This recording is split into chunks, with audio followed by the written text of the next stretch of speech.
que están viendo mi pizarra.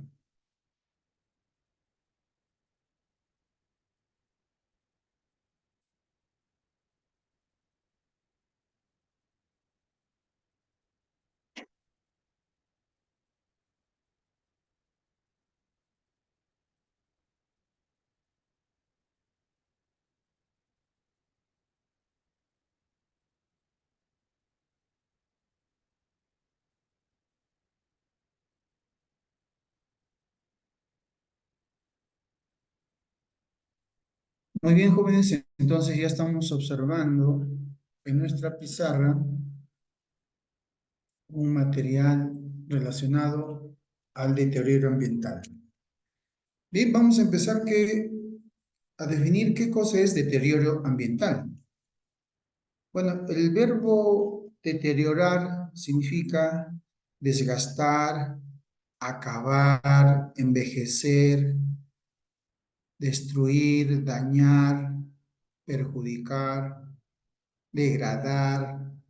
Bueno, todos los sinónimos relacionados a deteriorar o deterioro, vamos a ver en esta oportunidad cómo el ambiente se deteriora, cómo se desgasta.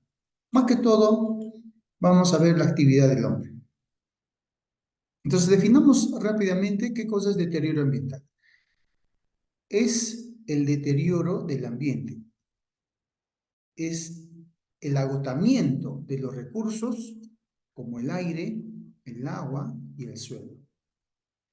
Es el daño, es la destrucción de los ecosistemas por el mal uso del hombre. Es la destrucción del hábitat. Es la extinción de la vida silvestre, animal y vegetal y la contaminación. O sea, esto puede ocasionar o qué podría ocasionar este deterioro ambiental. Que las sociedades humanas se estanquen o que en su peor defecto haya un retroceso. Un retroceso significaría que la población se inunde pues de enfermedades, ¿no? De insalubridad, los animales del mismo modo. Es decir, sería terrible, ¿no? Pero sin embargo, no podemos decir que no estamos deteriorando el ambiente. Sí, lo estamos degradando, lo estamos agotando a los recursos, ¿no? Bien, contaminación es la polución en introducir sustancias u otros elementos físicos en un medio que pueden provocar que éste sea inseguro o no apto para su uso, ¿no? Un concepto de contaminación. Sobreexplotación de los recursos naturales. Relacionado a que pronto serán insuficientes, no los podemos disponer porque los hemos agotado o los hemos contaminado, ¿no? Es también la sobreexplotación, un consumo excesivo, irresponsable, debido al aumento en el crecimiento de la población mundial. Bien, esto está asociado muchas veces a la pobreza, a países donde no hay oportunidades de trabajo, no hay recursos que puedan sustentar el pan llevar de cada día, de cada hogar. Entonces, también esto ocasiona como la pobreza, la sobreexplotación de los recursos, ¿no? Sabemos que debemos hacer descansar los terrenos, las tierras deben descansar, debe haber vedas. Las vedas es dejar que los animales se reproduzcan, pero como hay mucha población mundial y los alimentos son insuficientes, pues depredamos, ¿no? Depredamos juveniles, alevines, y estos ya no van a llegar a ser padres, o sea, ya no van a llegar a ser reproductores, ¿no? Entonces, por tanto, las especies entran en vías de extinción y finalmente se extinguen. Otro problema es la deforestación, un proceso provocado por la acción humana para extraer, digamos, extraer la madera, y no hacer reforestación, no introducir un árbol nuevo para que reemplace a este que ha sido talado, ¿no? Y por tanto, los gases de efecto invernadero, además,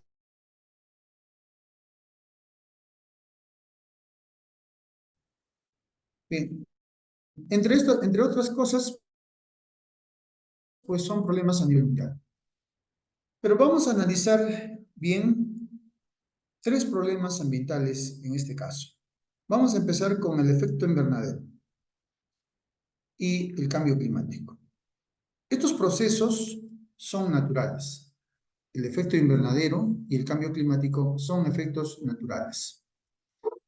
El efecto invernadero es atrapar parte de la radiación térmica y hacer que durante la noche sea pues una noche que pueda llegar el hombre o los animales al día siguiente, evitando que estos sean gélidos o fríos. Pero sin embargo, el hombre, al, al utilizar, ¿no?, los combustibles fósiles, ha ocasionado que se produzca una degradación de la atmósfera, del agua y del suelo, pero básicamente la atmósfera. Y eso ha provocado, al usar, en este caso, combustibles o procesos que tengan que ver con la industria, gases de efecto invernadero, los GEI. Tenemos el vapor de agua, por ejemplo, el dióxido de carbono, el metano, los óxidos de nitrógeno, el ozono, los clorofluorocarburos artificiales o, o los halocarbonos, ¿no? Vamos a anotar algunos compuestos y algunos porcentajes importantes. Por ejemplo, en el caso del dióxido de carbono, estamos hablando de una concentración de hasta el 63% de concentración de gas CO2, gas de efecto invernadero. El metano constituye como el segundo gas que abarca el 19 a 20%. Los óxidos de nitrógeno hasta un 6%. Y los demás gases, pues lo que resta, ¿no? De aquí estamos hablando de un 88% en total, faltaría un 12% que están repartidos entre lo que son los óxidos de azufre, el ozono, los clorofluorocarbonados, los halocarbonos, hay otras sustancias también que son las fluorinadas. Una fluorinada, por ejemplo, bien conocido, una fluorinada es el hexafluoruro de azufre, ¿no? Las fluorinadas como el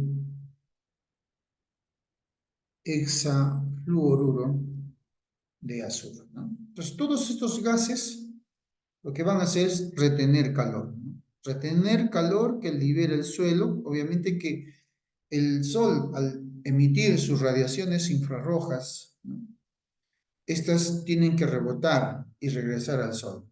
Sin embargo, son retenidos por estos gases que se ha ido incrementando como producto de la actividad del hombre, que es la contaminación. Bien, otro fenómeno natural es el cambio climático.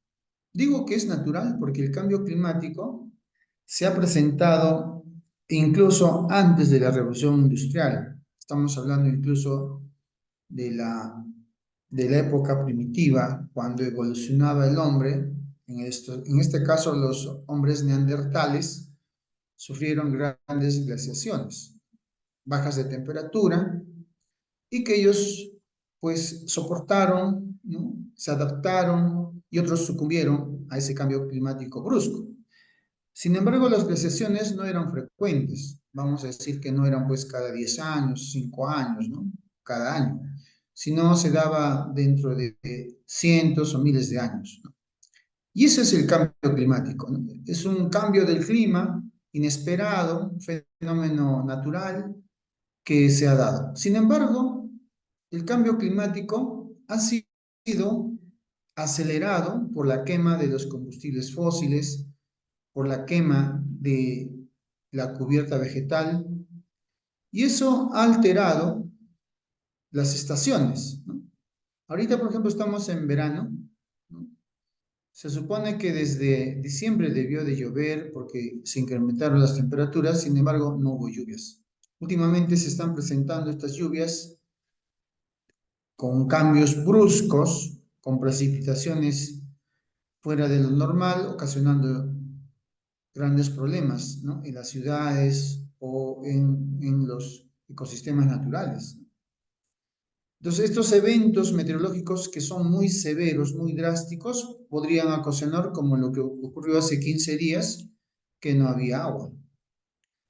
Las personas esperaban en las esquinas, en los parques, el servicio del agua potable. Entonces, eso es un cambio climático, es un cambio inesperado, severo, alterado, y que lo que va a producir es que estos gases de efecto invernadero, al aumentar la temperatura, definitivamente van a acelerar el deshielo de los glaciares.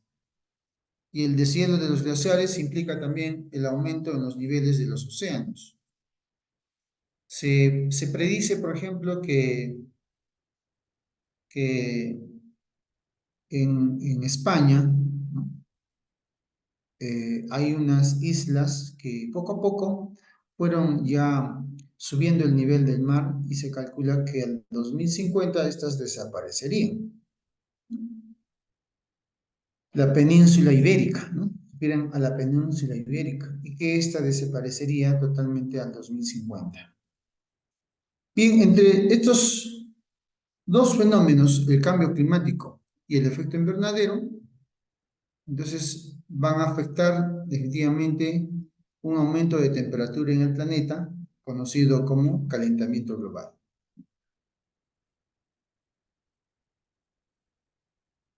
Bien, otro problema medioambiental bien grave también es la desertificación.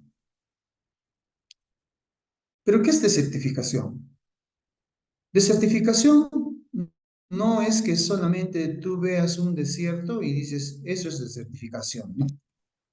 Los desiertos son biomas, son grandes ecosistemas bioclimáticos que tienen su flora y fauna. Pero una desertificación o desertización está relacionado con degradación de tierras donde no produce, donde no germinan las plantas, donde la vida es imposible. Entonces, esta degradación de estas tierras básicamente se produce en tres zonas: las zonas áridas, las zonas semiáridas y las zonas subhúmedas secas. Puede ser, por ejemplo, una zona árida como un desierto, por ejemplo, ¿no? Una zona árida. Vuelvo a decir que el desierto no está desertificado. Diríamos que si un desierto, que es una zona árida, si está desertificado, es que no hay ningún tipo de vida en ese espacio, en esa tierra. Los desiertos son biomas, pero la desertización puede llevar al desierto a ser infértil, a ser un suelo totalmente degradado. Y las zonas semiáridas son zonas como, por ejemplo, las estepas, son de poca lluvia, muy esporádica, pero son zonas secas, ¿no? Y las zonas subhúmedas, secas, que son de escasas precipitaciones fluviales, un tanto más de precipitación en relación a las zonas semiáridas. Podríamos hablar, por ejemplo, de una de un chaparral, por ejemplo, ¿no? Un chaparral es un bioma de clima mediterráneo que se encuentra entre los mares. Podría ser. Entonces, esas son las únicas regiones que podrían alcanzar desertificación. ¿Podría alcanzar, por ejemplo, desertificación un bosque tropical? No, no podría alcanzar. ¿Por qué? Porque aquí las precipitaciones son abundantes. Y todo espacio donde hay agua, generalmente, por lo general, siempre hay animales, hay plantas. Los animales, al tomar agua, llevan en sus patas, en sus alas, en su cuerpo, en sus heces, llevan semillas, semillas que se van diseminando en estos ecosistemas tropicales. Entonces es imposible ver que un bosque tropical alcance desertificación. Pero sin embargo, estamos aclarando que estas tres zonas son muy específicas para alcanzar desertificación, que son tierras donde no hay vida, son tierras degradadas.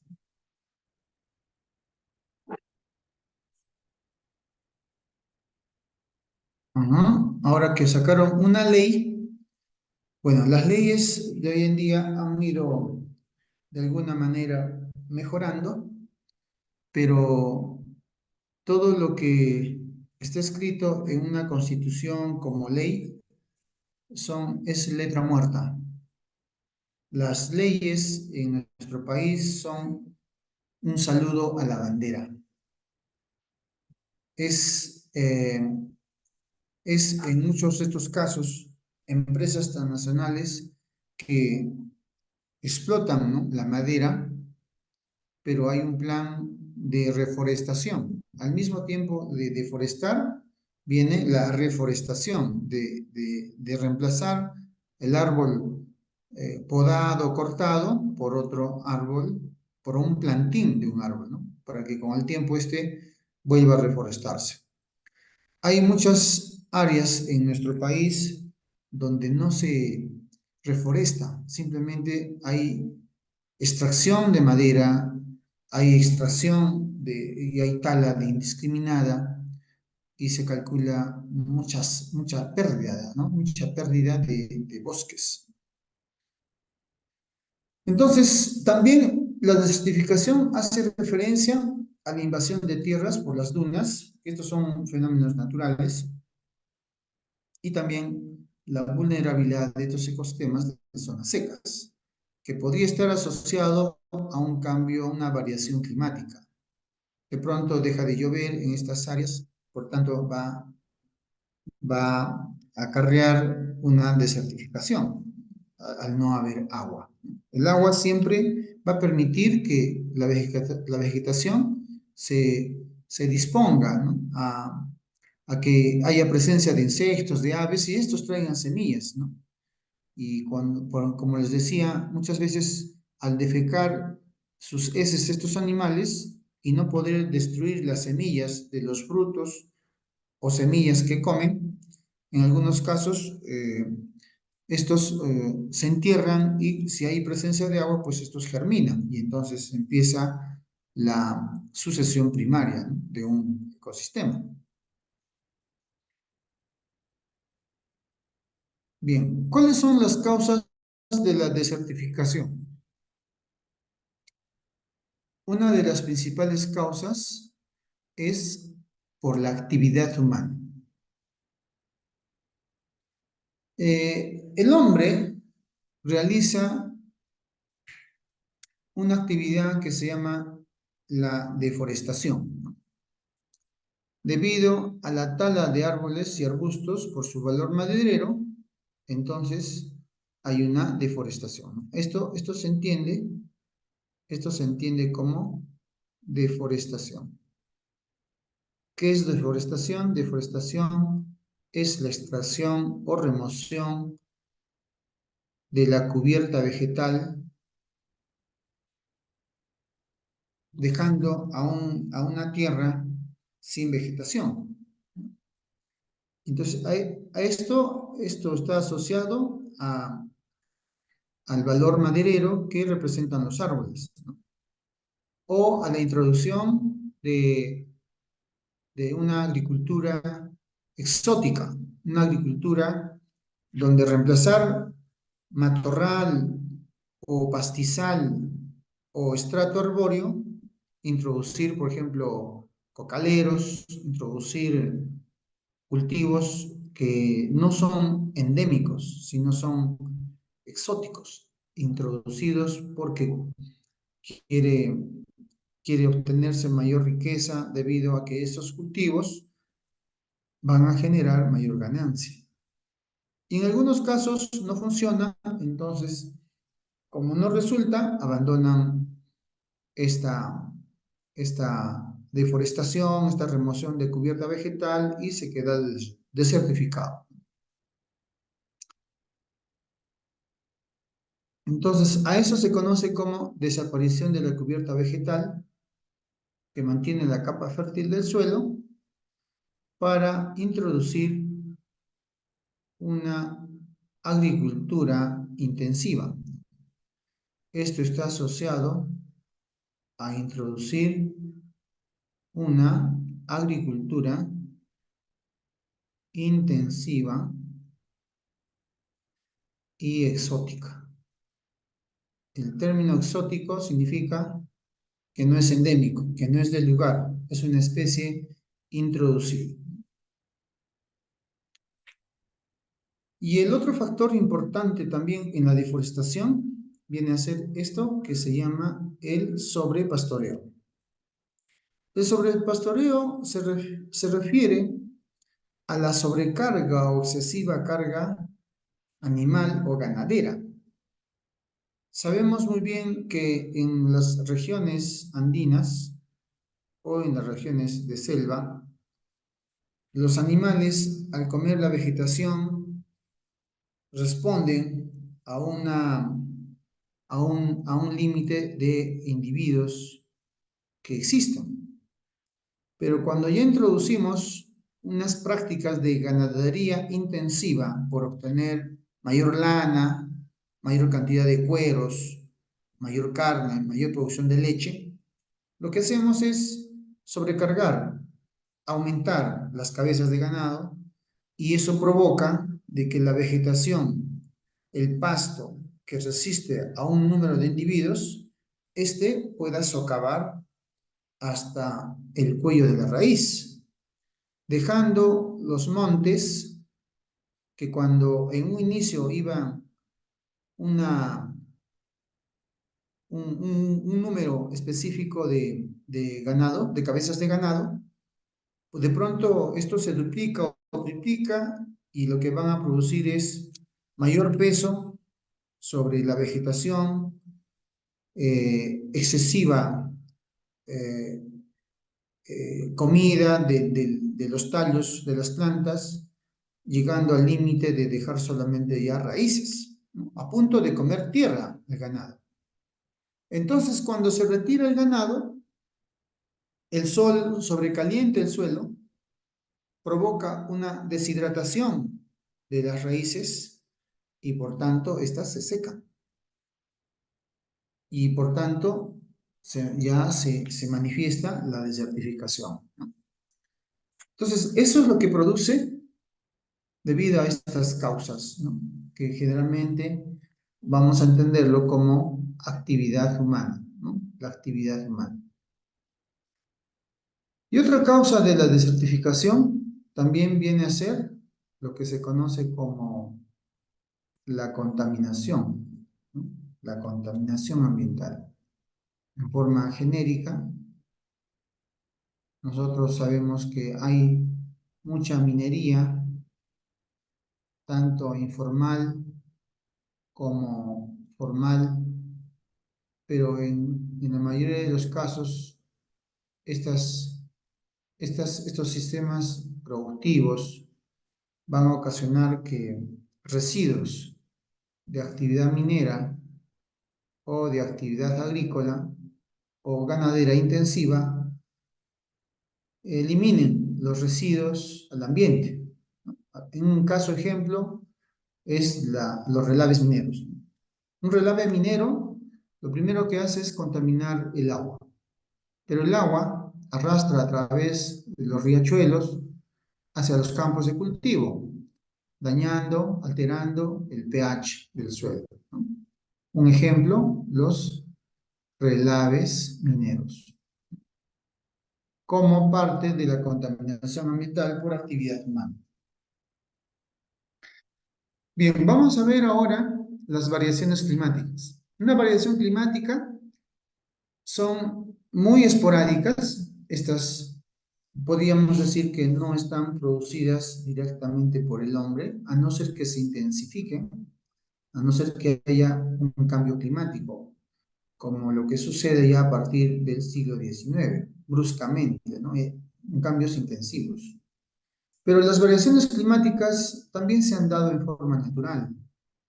Por tanto, en algunos casos, estas variaciones han traído como consecuencia la desertificación de algunas áreas, ¿no? Unas áreas subhúmedas o algunas semiáridas, ¿no?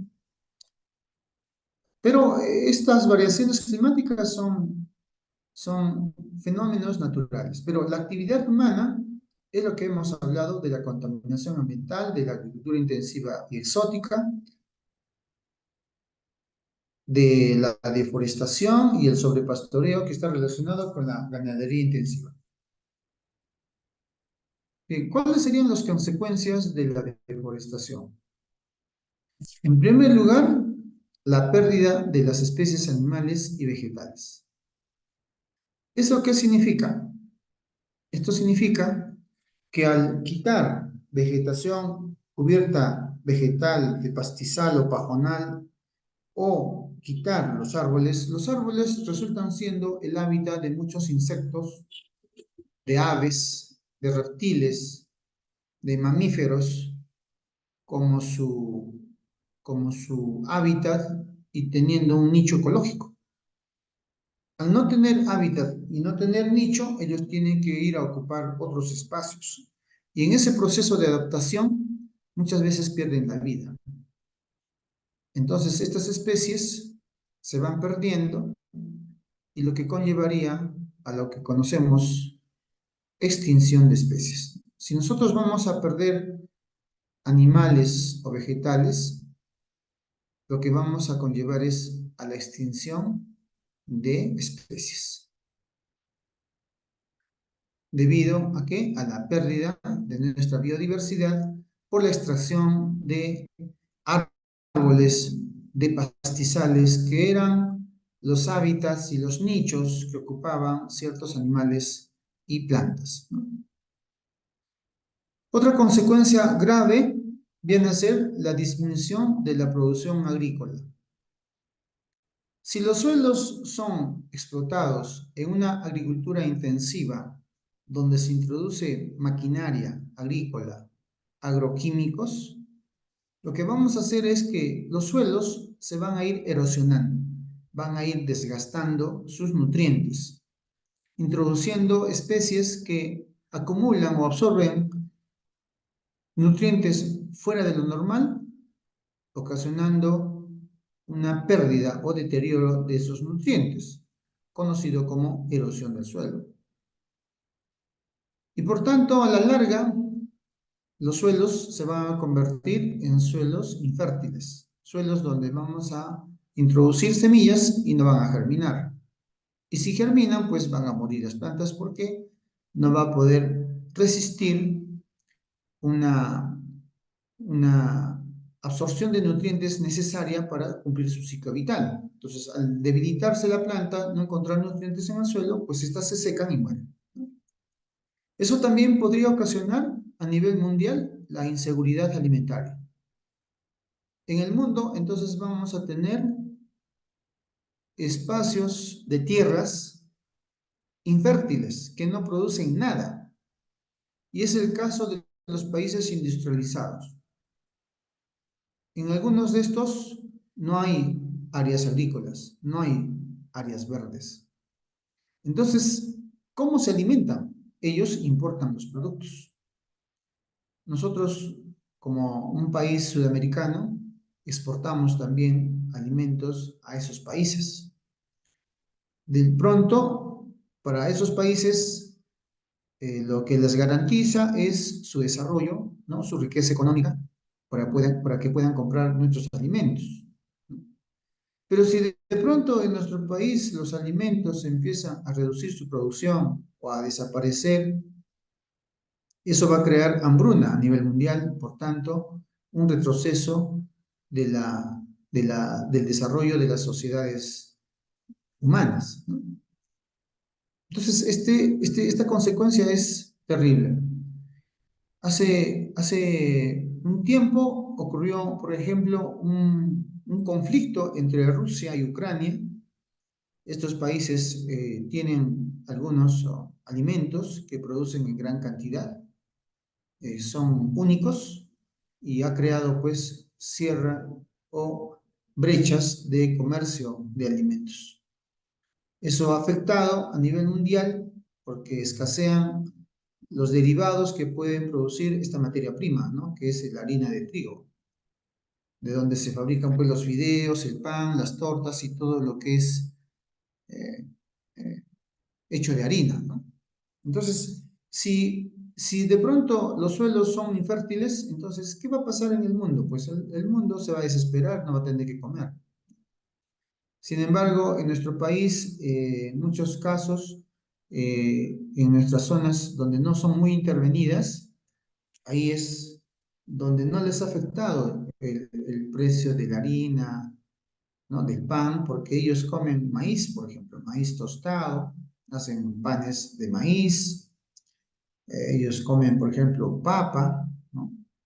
Hacen tortillas de papa, hacen frituras, entonces pueden reemplazar su pan, ¿no? O sus fideos por estos otros alimentos que también son ricos en carbohidratos.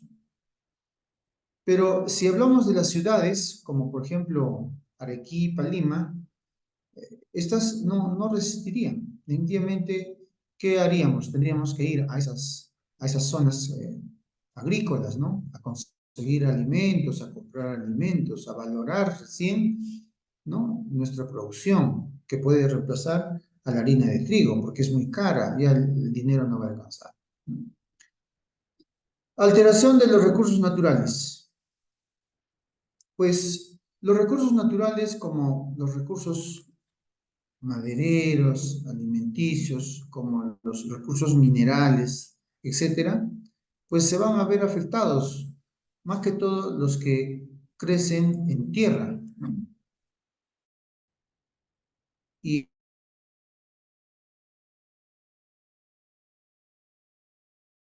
recursos también puede ocasionar que estos se extingan, es decir, se acaben, se agoten.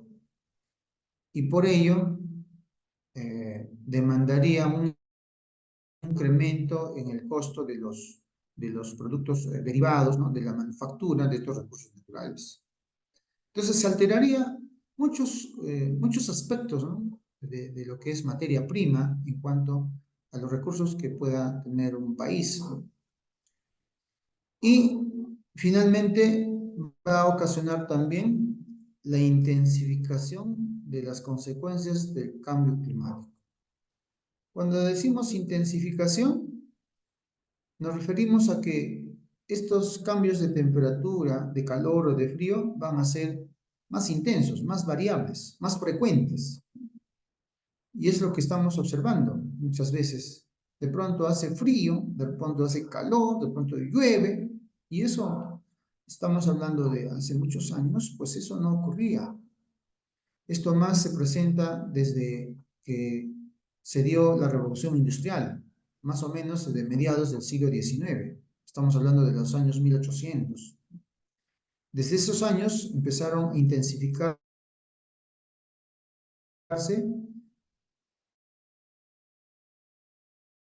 el niño, y eso trae como consecuencia, en algunos casos, erosionar suelos. Por ejemplo, mucha lluvia arrastra los cuerpos de agua, arrastran los nutrientes, los minerales, las capas del horizonte O del horizonte A del suelo, que son ricas en humus, en nutrientes. ¿Qué trae como consecuencia al arrastrar estos limos, estas arcillas? Una desertificación, ¿no?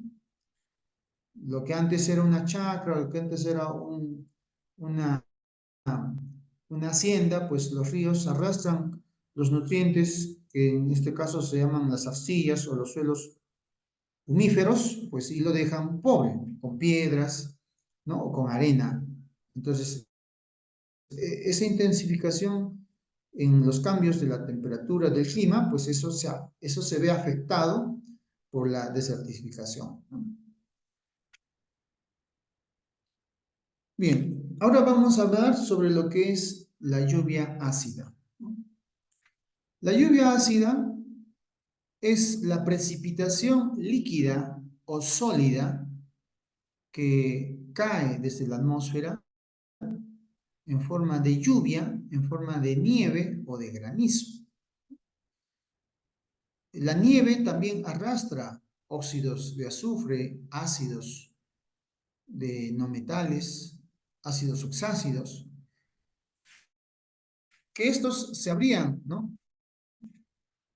Habrían estado en contacto con el vapor de agua para formar ácidos, y estos ácidos, al adherirse o pegarse en las gotas de lluvia, pues ocasiona como una precipitación líquida al suelo, ocasionando un deterioro de los monumentos, de las edificaciones, en este caso de repente también de la piel, los ojos, la irritación, ¿no? De los ojos, irritación de la piel. En el caso de la nieve o granizo, al caer, pues esta se derrite y también vierte, ¿no? Los ácidos que traen con él. El problema es que esta lluvia o esta nieve, este granizo, tiene un nivel más ácido que el normal. Normalmente cuando nosotros medimos el pH de una solución, lo que hacemos es, lo calculamos de un pH del 1 al 7, o menos de 7, un pH ácido, un pH 7 que es neutro, y un pH de 8 a 14 que es alcalino o básico. Entonces, ¿desde qué medida o desde qué pH se considera ya que es ácida la lluvia? Tiene que ser inferior a 5,6 de pH, ¿no? Si tenemos un pH menores de 5,6, decimos ya, pues esa lluvia ya es una lluvia ácida, una lluvia dañina. Pero si la lluvia tiene un pH de 6, 6,2, 6,5, 6,8, pues es una lluvia normal. Pero al tener ya un pH menor, de menor acidez como de 5,6, 5,5, 5, 4, ya es una lluvia muy ácida, muy perjudicial, ¿no? ¿Cómo se forma la lluvia ácida? Pues en esta imagen estamos viendo, por ejemplo aquí, cómo el ser humano mueve la industria.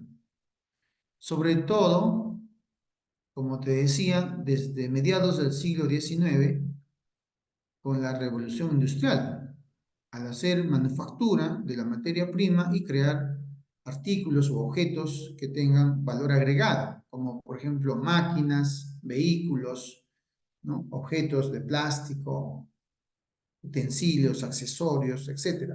Y que eso ha creado pues un consumo, un consumismo. Al mismo tiempo también al crearse un parque automotor un medio de transporte, pues usamos los aviones, ¿no? Los aviones que usan combustible, tanto el combustible fósil como otro tipo de combustible que es en base a energía de los átomos. Pero aquí están los vehículos, ¿no? Los vehículos que van a usar el combustible fósil al emitir sus gases a la atmósfera, pues desata la combustión de estos hidrocarburos. Generalmente lo que vamos a ver es lo siguiente. Vamos a poner un ejemplo de un combustible fósil.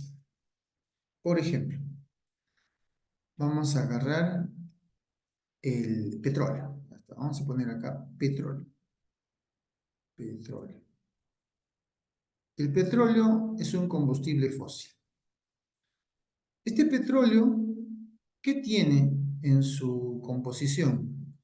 El petróleo viene a ser una mezcla homogénea de hidrocarburos. O sea, el petróleo presenta hidrocarburos, que son compuestos hidrocarbonados, como por ejemplo el etano, el propano, el butano, el pentano, el hexano, el heptano, el octano, ¿no? Los alcanos, ¿no? Los famosos alcanos, alquenos. Eso tiene el petróleo. Pero además de tener esos hidrocarburos, también el petróleo presenta compuestos hechos a base de azufre, o sea, compuestos azufrados y compuestos nitrogenados dentro de su constitución. Entonces, ¿qué pasa con estos componentes que tiene el petróleo? Al arder en un motor de combustión con el oxígeno, va a producir de esta reacción de combustión. Si son hidrocarburos, pues va a producir lo que se conoce como CO2 o CO, dependiendo si es una combustión incompleta o completa, ¿no? Va a producir agua, lo que conocemos, ¿no? De combustión, reacciones de combustión. Pero también estos compuestos nitrogenados y azufrados va a producir los óxidos de nitrógeno y los óxidos de azufre. Los óxidos de nitrógeno y los óxidos de azufre, los óxidos de azufre y los óxidos de nitrógeno. Y estos óxidos de azufre y nitrógeno serían, ¿no? serían los óxidos ácidos o anhídridos que al reaccionar con el agua que se encuentra en estado gaseoso en la atmósfera, traerían como consecuencia la formación de ¿qué? La formación de los ácidos importantes de la lluvia ácida, ¿no? ¿Qué ácido, por ejemplo? Este ácido, el H2SO3 o el H2SO4 o el HNO3. Estos ácidos que ustedes ven por fórmula química son prácticamente lo que contiene la lluvia ácida. Por eso es que se llama lluvia ácida. Y al formarse estos ácidos oxácidos, ¿qué pasa con el pH? El pH de un pH normal neutro que es 7 empieza a disminuir a 6, a 5. Y entonces ahí es donde se manifiesta la acidez de esta lluvia ácida. Ahí es donde se manifiesta la acidez de esta lluvia ácida. ¿Por qué se llama lluvia ácida? Porque se forman ácidos oxácidos, productos de la reacción entre los óxidos ácidos o anhídridos con el agua que se encuentra en la atmósfera para dar origen a ácidos oxácidos, ¿no? Y entonces esta lluvia ácida es la responsable, ¿no? de la acidez que puede dificultar el desarrollo de los ecosistemas, tanto acuáticos como terrestres. Se acidifican las aguas. Y al acidificarse, entonces los lagos y ríos y mares va a dificultar la vida acuática, ¿no? También la vida terrestre. Si hablamos, por ejemplo, de la contaminación ya propiamente dicha, porque estos ácidos, cuando superan los límites máximos permisibles, entonces vamos a ver una contaminación que se va a manifestar en el suelo, una contaminación radioactiva, agrícola, igualmente del agua, una contaminación urbana, de parte por ejemplo, de las aguas servidas, ¿no? De los parques industriales o de la industria, aguas ácidas, ¿no? O de los campos agrícolas que introducen los agroquímicos, ¿no? Y eso va a afectar, pues, el desarrollo, va a afectar el desequilibrio, ¿no? De los ciclos biogeoquímicos, ¿no? Entonces, de todo esto que ustedes ven acá, la consecuencia o los efectos, ¿cuál sería? Sería el desequilibrio de los ciclos biogeoquímicos, ¿no? El desequilibrio en los ecosistemas. Entonces, aquí vamos a tener un desequilibrio de los ciclos, ecológicos, o también llamados de los ciclos biogeoquímicos. ¿Y a quién va a afectar en los ciclos biogeoquímicos? ¿A quién va a afectar? ¿Quién resultaría afectado? Resultaría afectado, por ejemplo, el ciclo del carbono, ¿no? Resultaría afectado. Afectaría, por ejemplo, a las bacterias anaeróbicas, ¿no? Aquellas bacterias que producen metano, las bacterias metanógenas. Entonces, el ciclo del carbono ya se vería afectado a la muerte por la acidez de las bacterias anaeróbicas. En el ciclo del nitrógeno, que es otro ciclo perfecto, un ciclo gaseoso, estaría afectando a muchas bacterias, por ejemplo, las Rhizobium, las Nostoc, las Anabaena, Spirulina, Azotobacter, Pseudomonas, las bacterias Nitrosococcus, Nitrosomonas, Azotobacter y Nitrobacter. Resultarían pues afectadas, ¿no? Y el no tener presencia de bacterias en el suelo, eso implica de que el reciclaje o el reciclamiento de la materia orgánica e inorgánica se detendría. Entonces traería como consecuencia una desertificación, si se trata de un suelo. En el ciclo del fósforo estarían afectados las bacterias Clostridium butyricum, Escherichia coli, y en el ciclo del azufre estarían afectados las sulfobacterias y las desulfobacterias. Estas bacterias actúan a un determinado pH, pero cuando se nota la presencia de acidez o de excesiva disminución de pH menores a 5,6, 5,4, pues las bacterias no podrían actuar. Por más que sean sulfobacterias, no lo podrían emplear o reconvertir, ¿no? Entonces, al alterarse los ciclos ecológicos, se altera pues la, la administración de nutrientes minerales para las plantas. Y si las plantas no viven y no crecen y no hacen fotosíntesis, pues va a escasear el oxígeno, va a escasear el alimento y ocasiona un desequilibrio a nivel mundial. Y eso es lo que estamos viendo hoy en día, ¿no? Entonces, debemos de reflexionar en cuanto a cómo es que, ¿no?, se debe cumplir los objetivos del desarrollo sostenible, que son 17 objetivos, ¿no? Entre ellos es la vida submarina y la vida terrestre, usando las energías limpias, ¿no?, energías asequibles. Entonces, esto se asocia a los objetivos del desarrollo sostenible, ¿no? La lluvia ácida y otros problemas medioambientales ocasionados por el hombre. Bien, ¿qué debemos hacer nosotros para que esto no suceda o no sea tan brusco, ¿no? Es una solución que yo diría que es un poco difícil de cumplir, ¿no? Una de ellas sería la, la disminución de los combustibles fósiles. Jóvenes, si hablamos de disminución de combustibles fósiles, esto es como pedir peras al olmo. ¿Por qué les digo esto? Porque los combustibles fósiles, como lo que ustedes ya conocen, lo que es el petróleo, el gas natural, los países del primer mundo ya han hecho una manufactura, ¿no?, una petroquímica, que tienen ya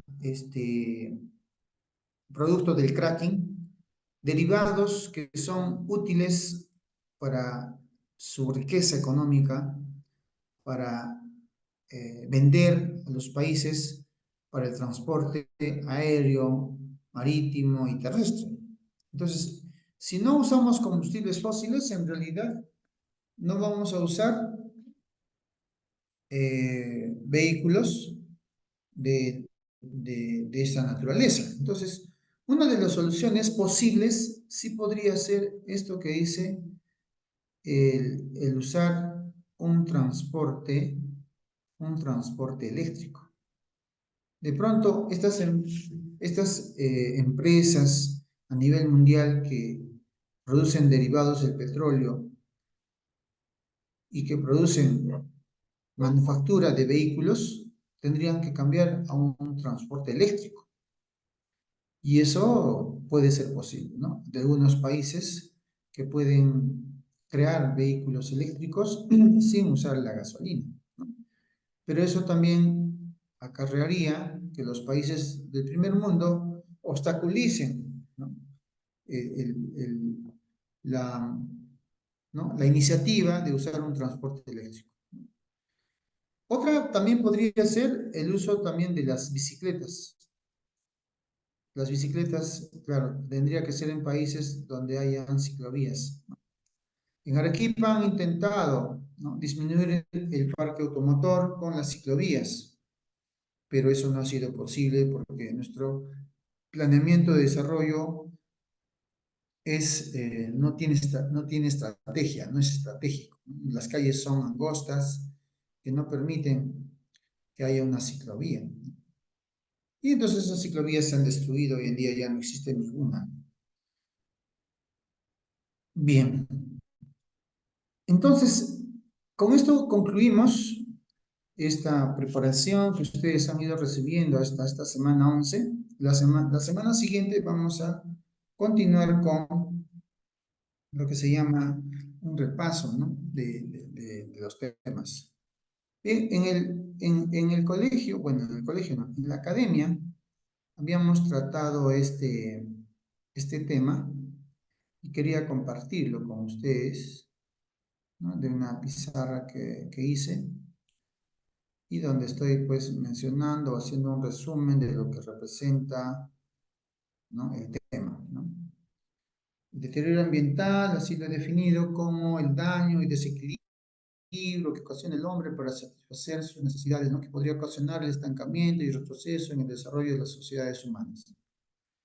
El calentamiento global está afectado por el efecto invernadero y el cambio climático. Son efectos o fenómenos naturales que con la actividad del hombre ha incrementado los gases que han almacenado o retenido radiación térmica de onda larga, y que estos también, al quemar los combustibles y al quemar la vegetación natural, la cubierta vegetal, ha aumentado la temperatura en el planeta, ocasionando un acelerado deshielo de los glaciares, ¿no? Y esto se conoce como calentamiento global. En cuanto a la desertización, las causas por actividad humana y las variaciones climáticas, tenemos más actividad humana, como por ejemplo la deforestación, que está asociada a una tala discriminada con fines de agricultura intensiva, de instalar cultivos exóticos o de mayor demanda, el sobrepastoreo por una carga ganadera que exige a comer más de lo debido a los tallos, hasta encontrar el cuello de la raíz, ocasionando un calentamiento del suelo, una deshidratación de raíces y desaparición de cubierta vegetal.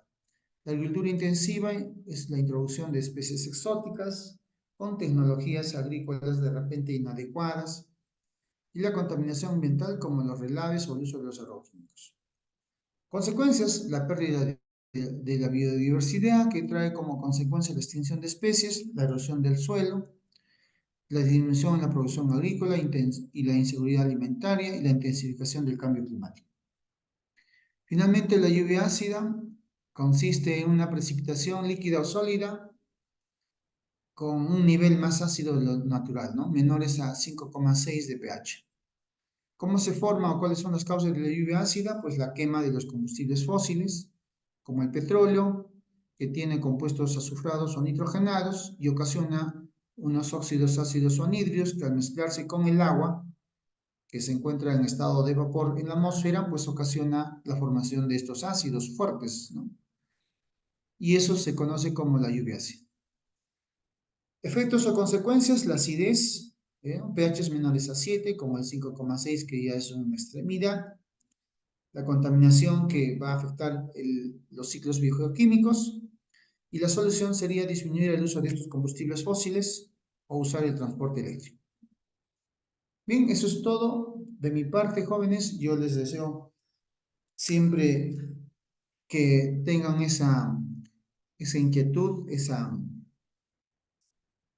curiosidad de dominar, de conocer más contenido, más conocimiento, enriquecer sus saberes, que consolide y les dé confianza para responder cualquier índole de pregunta, ¿no?